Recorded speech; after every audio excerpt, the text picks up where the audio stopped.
Il est minuit 30 à Kigali et à Paris, 22h30 en temps universel. Et vous écoutez RFI. Place à toute l'actualité africaine. Bonsoir Céline Pellerin. Bonsoir Romain, bonsoir à tous. Au 27e sommet de l'Union africaine, les chefs d'État réunis à Kigali ne sont pas parvenus à désigner un successeur à la présidente de la Commission. Élection reportée donc au mois de janvier prochain. Et les violences au Soudan du Sud ont également été au cœur des discussions de ce sommet. À Paris, aujourd'hui, une délégation de l'opposition congolaise conduite par Étienne Tshisekedi a été reçue au ministère français des Affaires étrangères à 2 semaines d'un grand rassemblement de l'opposition qui se déroulera dans la capitale de la République démocratique du Congo. Et nous irons également à Sao Tomé et Principe qui vient d'élire son nouveau président. Élection contestée par une candidate de l'opposition dans l'une des plus petites démocraties du monde. Dans la seconde partie de cette édition d'Afrique Soir, la lutte contre le sida, le porte-parole du réseau Africa Gay estime que la communauté des Africains gays, lesbiennes, bi et transsexuels doivent être mieux représentés et impliqués dans ce combat. Djedji Diouf est l'invité d'Edouard Dupenoat, ce sera dans une quinzaine de minutes. Alexandre Seban nous rejoindra ensuite pour nous parler de sport. Enfin, ce sera le zapping d'appel sur l'actualité. Au menu, le président soudanais qui défie la CPI en se rendant à Kigali pour le sommet de l'Union africaine, alors que des mandats d'arrêt ont été émis contre lui par la Cour de justice. Vous écoutez RFI Afrique Soir. Bienvenue. La réunion des chefs d'État pour le 27e sommet de l'Union africaine s'est achevée à Kigali et on fait le bilan de cette 27e réunion mouvementée avec notre envoyé spécial dans la capitale rwandaise, Christophe Boisbouvier, avec le soutien technique de Boris Vichit. La première initiative, c'est ce plan de sortie de crise au Soudan du Sud qui a été présenté ici à Kigali avec cette idée forte, comme dans l'est du Congo-Kinshasa, de placer aux côtés des casques bleus déjà déployés à Juba une brigade d'intervention africaine avec un mandat plus musclé. La seconde initiative, c'est le retour probable du Maroc dans l'Union africaine, 32 ans après son départ. En effet, à la différence de son père Hassan II, le roi Mohamed VI ne semble plus poser comme préalable le renvoi par l'Union africaine de son ennemi juré, la République arabe sahraoui démocratique, RASD. Cela dit, fort d'une motion signée par 28 chefs d'État et de gouvernement africains, le Maroc espère qu'une fois dans la place, il finira par obtenir la suspension de la RASD. L'Algérie fait le pari exactement inverse.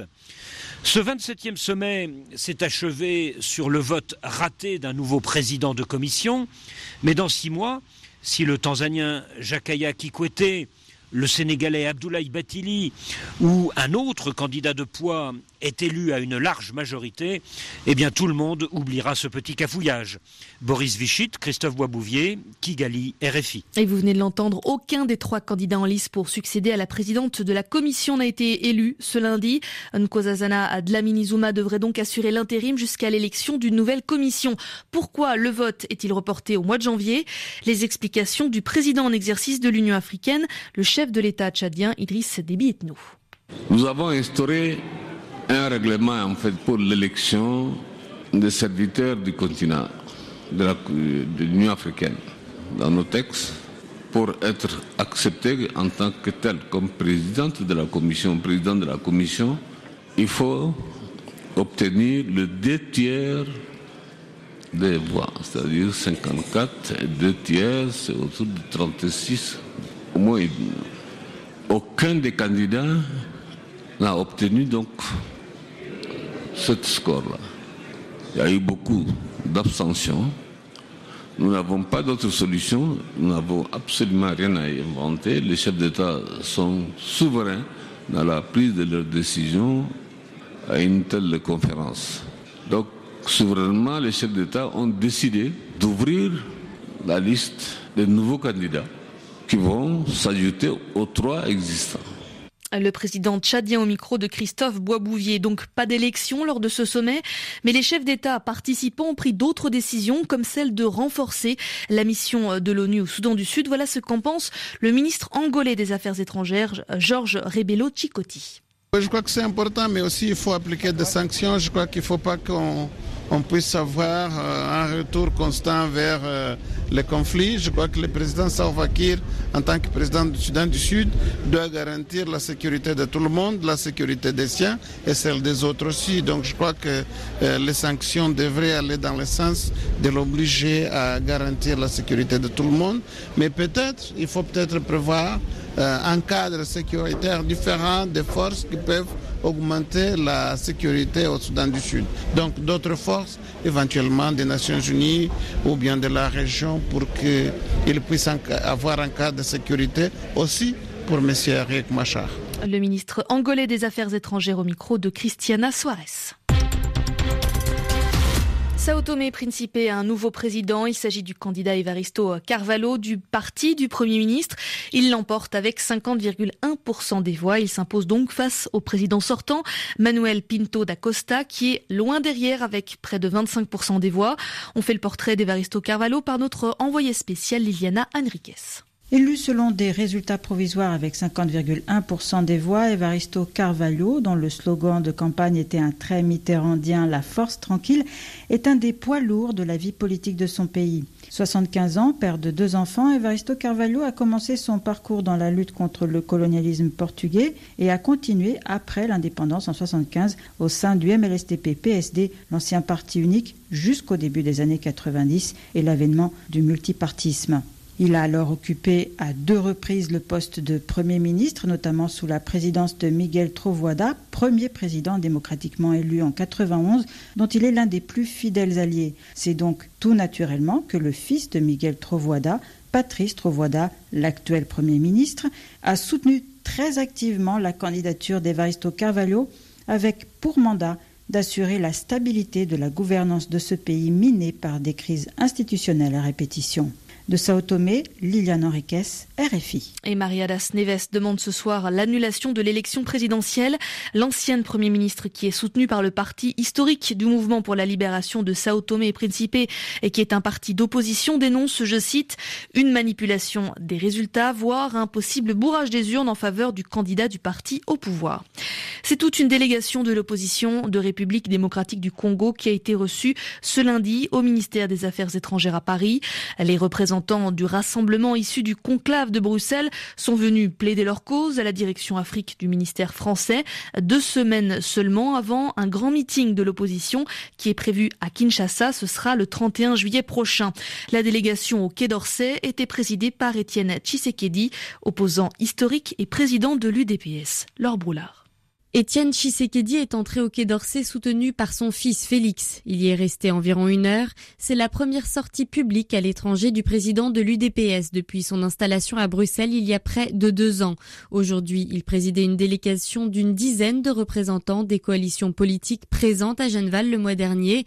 Parmi eux, Olivier Kamitatou du G7 et Martin Fayoulou de la Dynamique de l'opposition. Cette fois-ci, Moïse Katumbi était également présent. Reçus par la direction Afrique du ministère, les opposants disent avoir abordé la situation politique en RDC et l'organisation du dialogue national. Ils ont une nouvelle fois exprimé leurs conditions, à savoir la mise en œuvre officielle de la médiation élargie, le respect de la résolution 2277 du Conseil de sécurité des Nations Unies et le départ de Joseph Kabila en décembre prochain.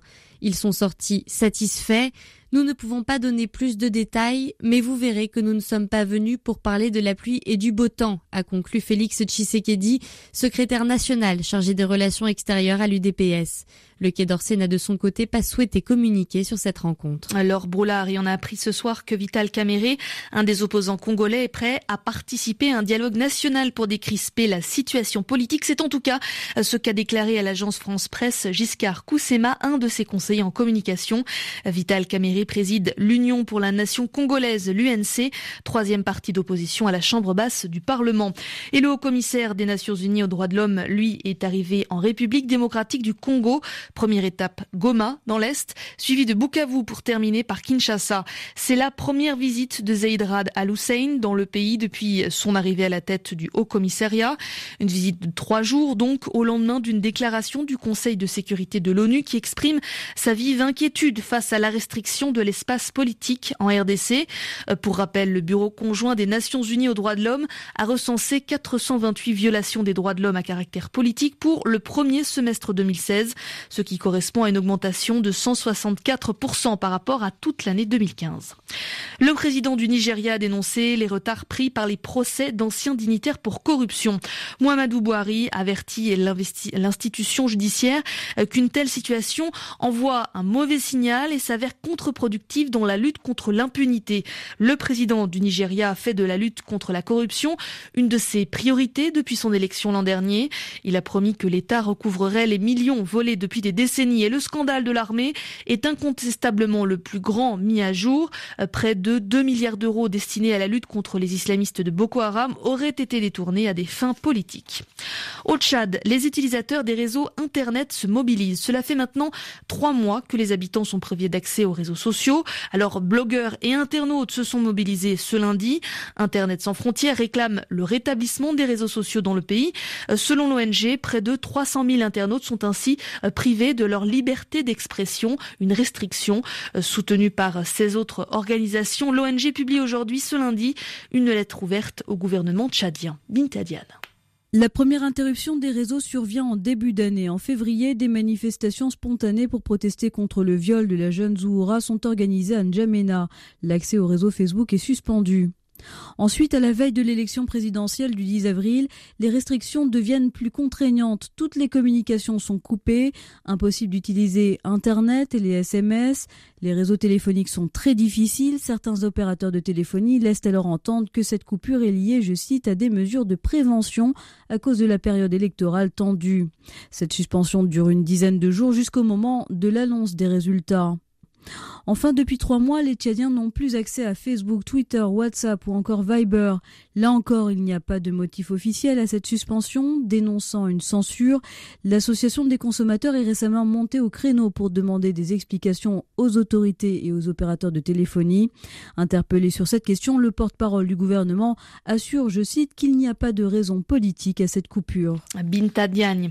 La justice algérienne a prononcé aujourd'hui des peines d'1 an et de 6 mois de prison contre une fonctionnaire du ministère de la Culture, contre le directeur de KBC, une chaîne de télévision, ainsi que contre le producteur d'une émission satirique diffusée par cette chaîne. Dans ce procès, la défense a accusé le gouvernement d'avoir, je cite, fabriqué le dossier d'accusation.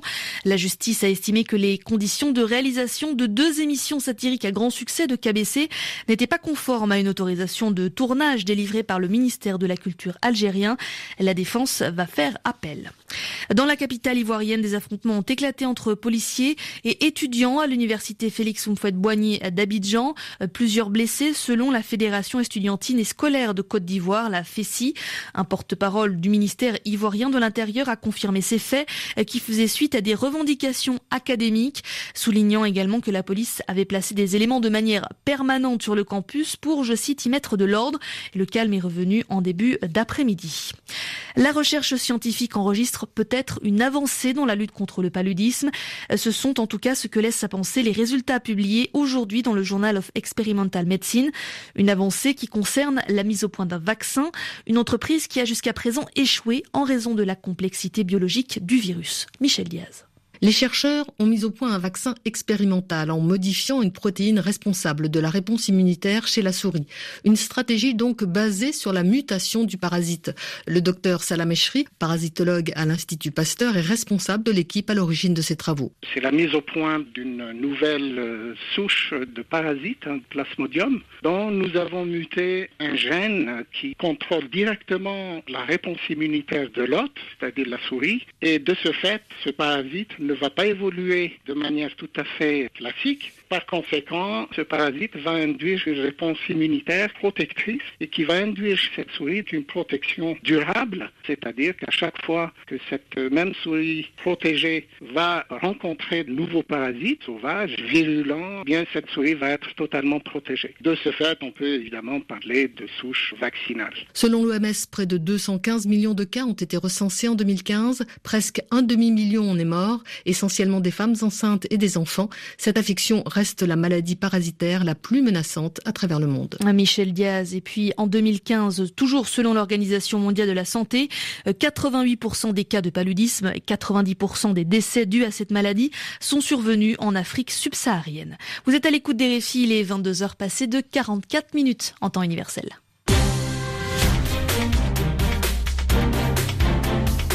Afrique Soir sur RFI. Vous écoutez la radio du Monde. Restez à l'écoute, nous parlerons de sport dans quelques minutes. Ce sera en compagnie d'Alexandre Seban, mais tout de suite place à l'invité d'Afrique Soir. Depuis ce lundi matin, Durban, capitale de l'Afrique du Sud, accueille la 21e conférence internationale contre le sida. Le lieu choisi est symbolique puisque c'est à cet endroit que Nelson Mandela a prononcé le vœu que tous les malades accèdent aux traitements antirétroviraux. C'était il y a 16 ans. Aujourd'hui, c'est l'argent qui est au cœur des débats. Michel Sidibé, le directeur de l'ONU-SIDA, a admis avoir peur que la lutte contre le sida ne pâtisse de baisse de dotation financière.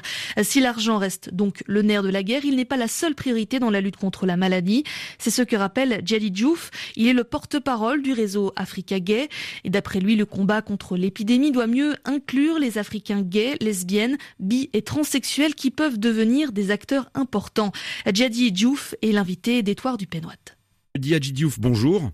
Bonjour. Est-ce que vous pouvez me parler des enjeux de cette 21e conférence internationale contre le sida qui vient de s'ouvrir ?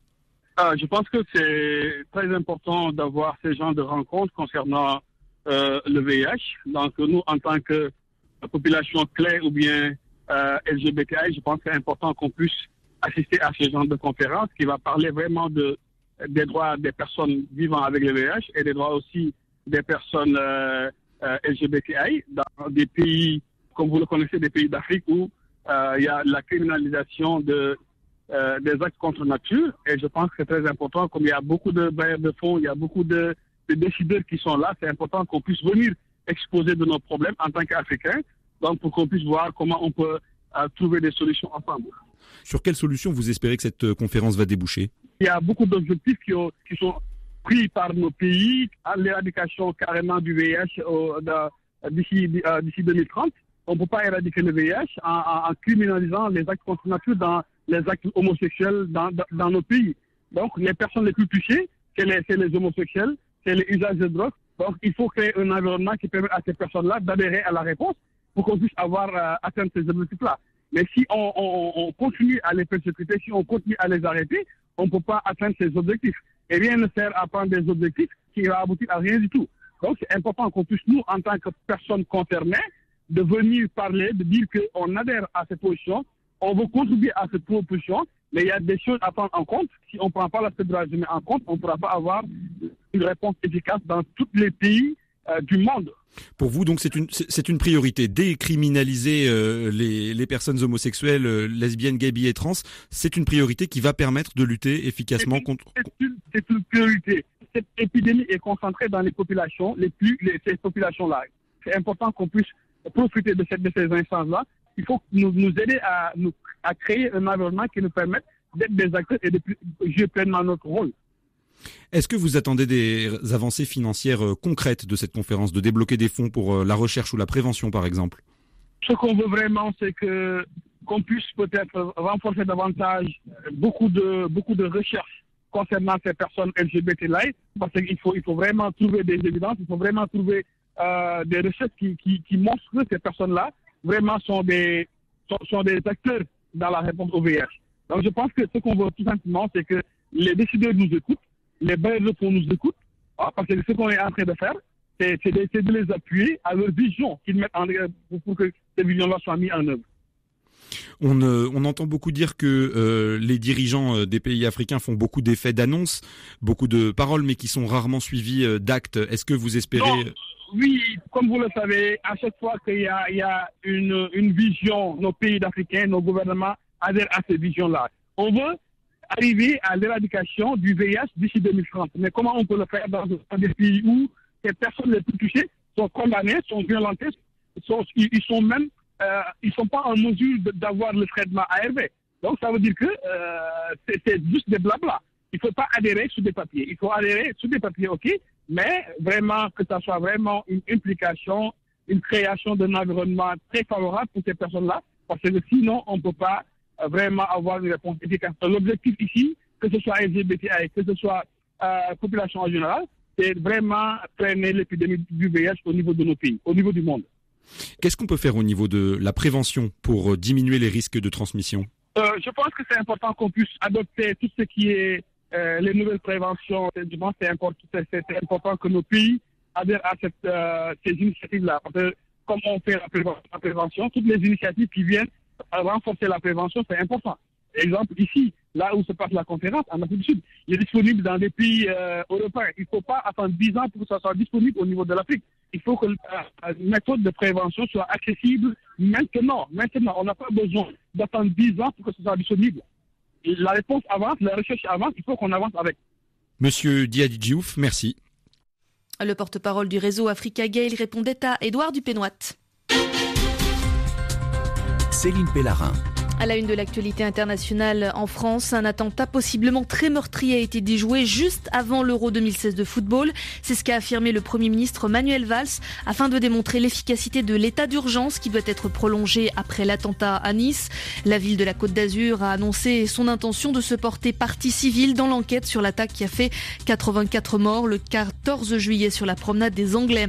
Et ce soir, la police allemande a tué un homme qui venait d'agresser avec une hache et un couteau des passagers d'un train régional près de Wolfsburg, en Bavière. Il a blessé 3 personnes grièvement, c'est ce qu'a indiqué la police locale. Selon les autorités allemandes, l'agresseur serait un jeune Afghan de 17 ans. Le ministre de l'Intérieur de Bavière précise qu'il s'agit probablement, je cite, d'un attentat islamiste.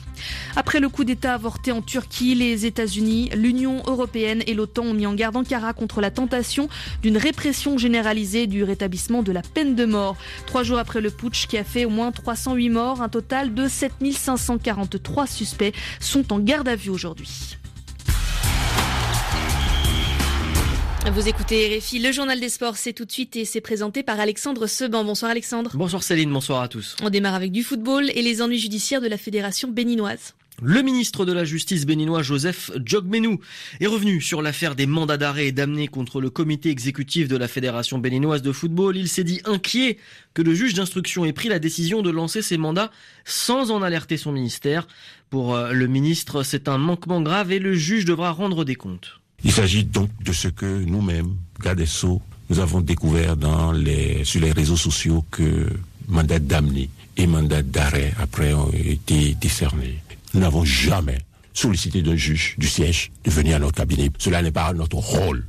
Nous n'avons jamais critiqué, à partir des éléments que sans doute vous avez, un juge d'instruction d'avoir pris ces décisions. Mais ce que nous critiquons, ce que nous contestons, aucun juge du siège, après avoir rendu une décision, ne peut exécuter lui-même sa décision. Parce que cela contient une entorse dans la séparation du pouvoir. On comprend bien que si le mandat d'arrêt n'a pas été notifié formellement au procureur de la République, par qui a transmis ces mandats aux officiers en charge de l'exécuter? Le gouvernement, en tout cas le garde des Sceaux que je suis, est très préoccupé par le respect de la séparation des pouvoirs. C'est un acte d'émission pour un gouvernement de s'introduire dans les activités du juge du siège. C'est un acte d'abus pour un juge de s'assurer lui-même de l'exécution des décisions qu'il prend. Le ministre de la Justice béninois Joseph Djogmenou au micro de Félix Oundé Pépéripé. La FIFA s'est dite inquiète de ce qu'elle qualifie d'ingérence dans les affaires de la FBF et a notifié par courrier à la fédération que si la décision de justice n'est pas levée d'ici ce soir, le bureau du conseil de la FIFA prendra une décision dans les plus brefs délais. Un football, toujours Alexandre, on est en pleine période des transferts et la sélection nationale du Nigeria a choisi son nouveau conseiller technique en chef. On l'attendait, sélectionneur. Paul Le Guen est officiellement intronisé comme conseiller technique des Super Eagles. Il aura finalement un rôle de superviseur assisté du Nigérian Salisu Youssouf, qui sera entraîneur en chef de l'équipe, a annoncé la fédération ce soir dans un communiqué. Mais nul doute que le rôle de Paul Le Guen sera bien plus important qu'un simple conseiller. C'est lui qui aura pour mission de qualifier le Nigeria pour le mondial 2018 en Russie, alors que les Super Eagles ont échoué en mars à se qualifier pour la CAN 2017. Leur second échec consécutif d'ailleurs. Les explications de Thomas de Saint-Léger.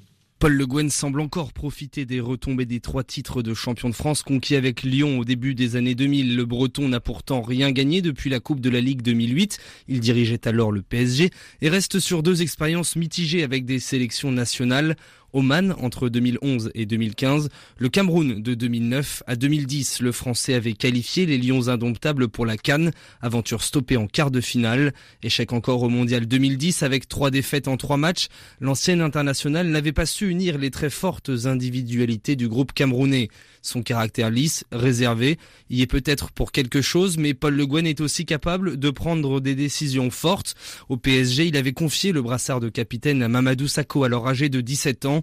Histoire de brassard toujours avec le Cameroun, il avait déchu l'historique Rigobert Song au profit de Samuel Eto'o. À 52 ans, Le Guen, diplômé d'une maîtrise de sciences économiques, n'aura pas à calculer. Sa mission est simple, qualifier le Nigeria pour le Mondial 2018 et le groupe d'éliminatoires écorsé, Cameroun, Algérie et Zambie. Transfert toujours, auteur de 16 buts la saison passée en Liga, Youssef El Arabi, l'attaquant international marocain, a été transféré au Lerwiya SC au Qatar. Alors que les modalités de l'opération n'ont pas été précisées, l'ancien Canet quitte donc l'Espagne après 4 saisons au FC Grenade. La CAN Junior U20, ce sera en Zambie, ce sera en 2017. Les éliminatoires sont en cours, le 3e tour retour se disputera d'ailleurs dès vendredi. Le Ghana s'y prépare, ce sera bien sûr contre le Sénégal, vainqueur à l'aller 3-1. Hier, face au Burkina Faso, les Black Satellites se sont imposés par 4-2, de quoi se mettre en confiance donc avant le match primordial face au Sénégal vendredi à Cape Coast. Enfin Alexandre, on conclut avec le cyclisme, la 16e étape du Tour de France. 16e étape jouée au sprint et remportée par le maillot vert, le Slovaque Peter Sagan. C'est sa 3e victoire cette année sur le Tour. Au général, le natif de Nairobi au Kenya, le Britannique Chris Froome reste en jaune. Demain, pas d'étape, c'est repos Céline. Merci Alexandre Seban, c'était le journal des sports. Vous écoutez RFI, 22h56 temps universel. C'est la fin de cette dernière édition d'Afrique Soir, préparée avec Wafa Nour. Merci à vous de l'avoir suivi. Restez à l'écoute de RFI. Dans 3 minutes, un nouveau journal. Les plaisirs du journalisme. Ils sont très bien informés, il est rare qu'il y ait quand même des contradictions majeures. C'est une tradition du combat politique par l'humour. Une partie des informations précieuses, intéressantes et souvent amusantes du Canard viennent des hommes politiques eux-mêmes. Les plaisirs du journalisme. Un été avec l'Aude Angélie du Canard enchaîné, proposé par Pierre-Édouard Deldic. À retrouver tous les vendredis à 14h10 TU. RFI. Suivez le zapping d'appels sur l'actualité avec Orange Money, leader du transfert d'argent et du paiement de factures via mobile. Poursuivi pour crimes contre l'humanité et génocide, le président soudanais a une fois de plus défié la CPI en participant au sommet de l'UA au Rwanda. Quelle attitude faut-il adopter face à Omar El-Béchir? C'est l'heure du zapping. Écoutez vos réactions, c'était ce matin sur RFI. Voici quelqu'un qui est convaincu d'avoir commis des crimes contre l'humanité. La CPI lance un mandat d'arrêt et malheureusement, comme il y a une certaine solidarité entre les chefs d'État africains, Omar el-Béchir continue de voyager même dans des pays qui ont ratifié la convention pour la CPI. C'est une honte. Je suis contre cette méthode de la CPI qui cherche là à arrêter les chefs d'État en exercice. C'est un manque de respect pour le peuple soudanais, mais surtout un manque de respect pour l'Afrique tout entière. Il avait été élu à 94%, ça veut dire que le peuple soudanais lui a accordé sa confiance. Le fait de se comporter de la sorte, ça parle beaucoup plus d'un acharnement contre la personne d'Omar el-Béchir. On sait qu'il a certes commis des crimes, mais le mieux c'est d'attendre qu'il finisse ses fonctions avant de l'arrêter. Cela s'apparente beaucoup plus à un coup d'État lorsqu'on cherche à arrêter un chef d'État en exercice. Mais je suis contre la sortie des pays africains de la CPI. Parce que la plupart de ces gens-là qui militent aujourd'hui pour que l'Afrique quitte la CPI sont tous des chefs d'État qui ont quelque chose à se reprocher. Je condamne fermement l'attitude des pays africains et surtout le Rwanda de ne pas vouloir arrêter Omar el-Béchir sous prétexte qu'il y a une justice à 2 vitesses. Les États africains devaient plutôt penser à améliorer les conditions de la CPI et aussi se demander la question sur la culpabilité de M. Omar el-Béchir au lieu de passer tout son temps à faire un faux débat sur la CPI. Je pense que si Omar el-Béchir est coupable, on doit le juger, que ce soit sur la CPI, que ce soit sur une autre juridiction. Je pense qu'Omar el-Béchir doit être arrêté et jugé et voir s'il est coupable ou pas. J'approuve la réticence des chefs d'État africains vis-à-vis de la Cour pénale internationale. D'ailleurs, je souhaite ardemment que les chefs d'État africains renoncent aux engagements pris avec la Cour pénale internationale. Parce que lorsque on observe les modes opératoires de la CPI, on se rend compte que cette Cour est un instrument de la pérennisation du néocolonialisme. Et demain à 8h10 TU, nous dresserons un bilan de la présidence Dlamini Zuma à la tête de la commission de l'UA. A-t-elle été à la hauteur? 33 9 693 693 70. Découvrez le site des savoirs de RFI, la nouvelle bibliothèque virtuelle qui vous permet de tout comprendre sur l'histoire, les sciences, la santé et bien d'autres sujets. Plongez dans les dossiers organisés par thème pour apprendre et enseigner avec des cours de français, approfondir vos connaissances et rejoignez la communauté sur savoir@rfi.fr. RFI Savoir, les clés pour comprendre le monde en français.